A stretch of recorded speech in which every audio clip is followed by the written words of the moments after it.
안녕하세요. 오늘은 10월 30일이고요. 주말들 잘 보내시고 계신가요?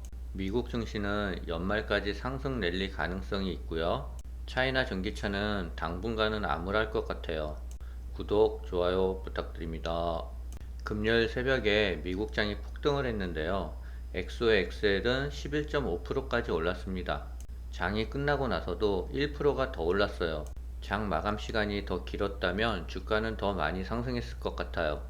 이번 주 목요일 날 금리를 결정하는데요.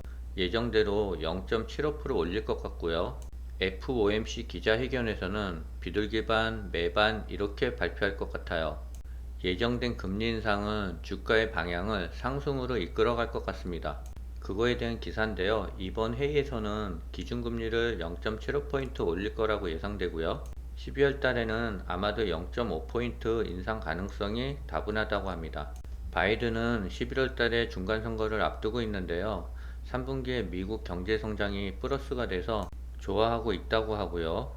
많은 전문가들이 올 연말 내년까지 경기 침체 최악을 예상하고 있어요. 저는 근데 좀 다르게 긍정적으로 생각하고 있습니다. 바이든은 중간선거 전에 경기 부양책을 내놓을 것 같고요. 그런데 중간선거 결과는 공화당이 다수석을 차지할 것 같습니다. 그렇게 되면 미국 경제에 대해서 또 다른 부양책을 내놓을 것 같고요. 아무래도 우크라이나에 대해서는 전쟁 지원 물자는 감소할 것이고요. 미국에서 전쟁 물자 지원이 감소하면 더 이상 우크라이나도 전쟁을 계속하게 될 수 없을 거예요. 그러면 자연스럽게 휴전으로 갈 것 같습니다. 만일 전쟁이 휴전된다면 세계 각국은 엄청난 리스크에서 해방되고요. 우크라이나 재건을 위해서 세계 경제는 장기간 호재로 작용할 것 같습니다. 곡물가 상승에 대한 기사인데요. 러시아 자국 흑해 함대를 우크라이나군이 드론으로 공격했다는 이유로 곡물 수출 협정 참여에 대해서 중단을 선언했다라고 하고요. 러시아 국방부는 이날 성명을 내고 러시아는 우크라이나 항구에서 농산물 수출 협정 이행에 대한 참여를 중단한다고 밝혔다고 합니다. 우크라이나는 러시아의 주장을 부인했고요. 한동안 수출이 제기돼서 곡물가가 안정됐는데요. 이제 또 밀, 옥수수, 해바라기 씨유 같은 제품들이 오를까봐 걱정이 됩니다. 인도에서는 설탕 수출 제한을 1년 더 연장하기로 했답니다. 인도는 세계 설탕 생산 1위이고요. 수출 2위입니다. 그러한 인도가 설탕 수출 제한 조치를 1년 더 연장하기로 했고요. 내년 10월달까지 설탕 수출에 대해서 제한한다고 합니다. 설탕은 거의 모든 음식에 다 들어갈 것 같고요. 이로 인해서 물가가 또 상승할 것 같고요. 이 기회에 몸에 안 좋은 설탕을 좀 줄여야 될 것 같습니다. 기후 변화에 대한 식량 문제는 점점 더 대두되고 있고요. 우리나라도 자급자족을 위해서 농촌 산업을 점점 더 발전시켜야 될 것 같아요. 인텔이 수천 명을 감원한다고요. 실적 악화와 2023년 경제 불확실성에 대비하기 위해서라고 합니다.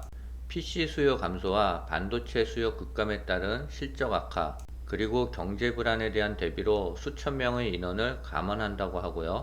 비용 또한 2025년까지 최대 100억 달러 정도를 절감하겠다고 발표했습니다. 인텔은 매출이 전년 대비 20% 이상 줄었고요. 순이익도 85% 이상 감소했다고 합니다. 중국 전기차에 대해서는 좋은 소식이 계속 들리고 있어요. 실적도 전년 대비 200%에서 300%까지 성장하고 있습니다. 그럼에도 불구하고 중국의 정책으로 계속 주가는 하락하고 있어요.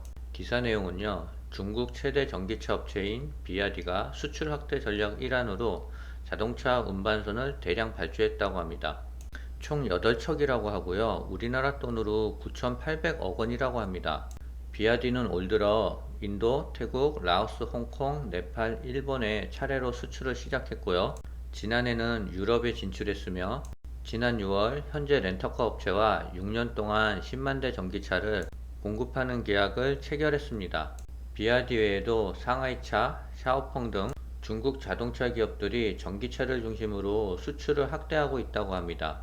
중국의 전기차 회사들은 엄청나게 성장을 하고 있는데요.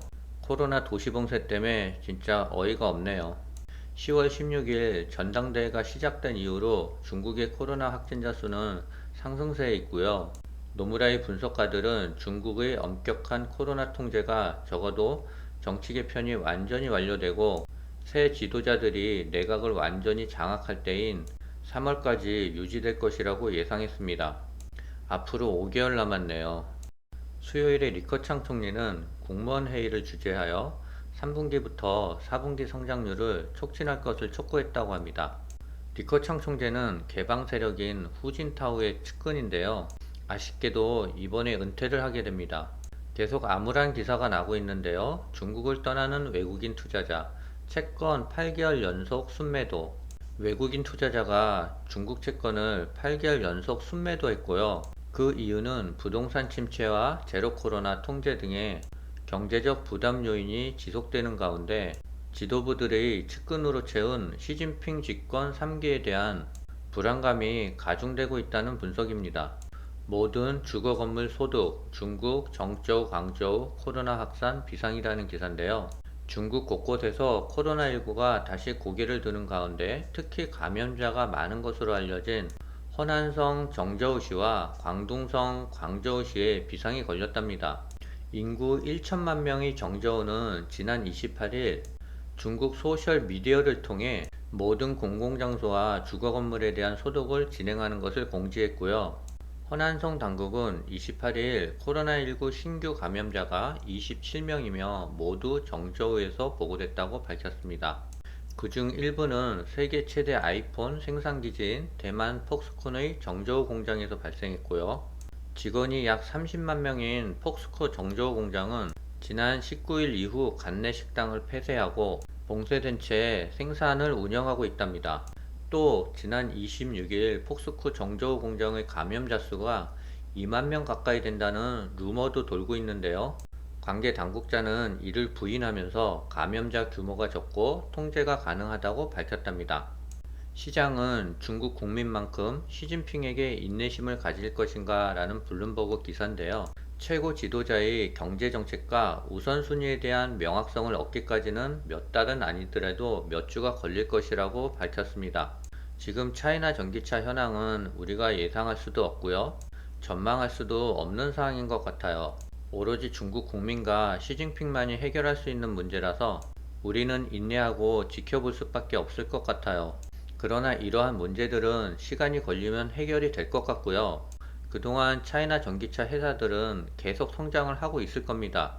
제로 코로나 정책이 해결되는 날 아마도 차이나 전기차 주가는 그동안 상승하지 못한 부분에 대해서 폭발적으로 올라갈 것이라는 기대를 한번 해봅니다. 우리 그때까지 힘들지만 좀 참아보자고요. 오늘은 여기까지입니다. 감사합니다.